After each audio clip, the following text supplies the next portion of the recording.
Part 6 of building an off-grid school bus. So I bought this propane RV tankless water heater. And the first thing I'm going to do is decide where I want to put it in my bus.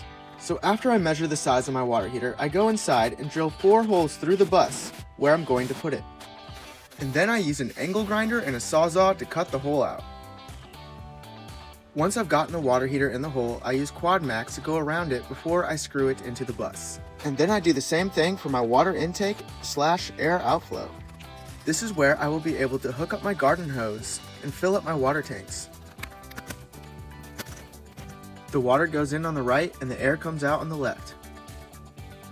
After I've decided where to put my water tanks, I use these boards to create a slight slope so the water will naturally run out of the water tanks. The reason I'm putting my fresh water tanks inside the bus is so that they will not freeze. Both water tanks hold a total of 200 gallons of fresh water. To connect the 2 water tanks together, the air and the water must be able to freely flow between the 2 tanks.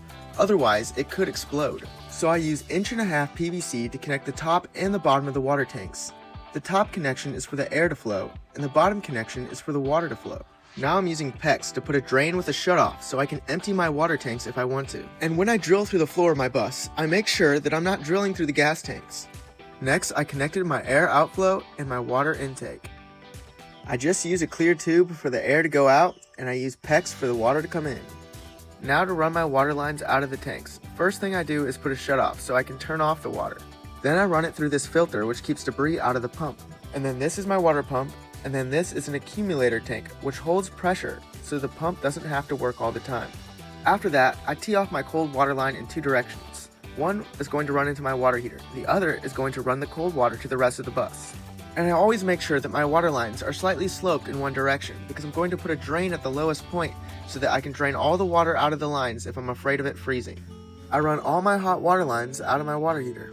I also built a strong frame around my water tanks to keep them from moving around. And I plan on putting my bed on top of my water tanks. I made sure that all my water lines were going to be well insulated.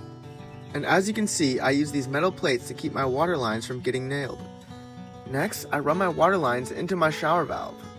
Next, I run my hot and cold shower lines into my bathroom sink and my kitchen sink. Then I make sure everything is capped off. Lastly, I run my drains for my water line at the lowest point.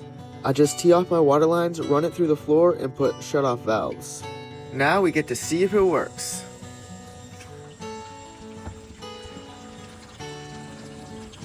It's filling up.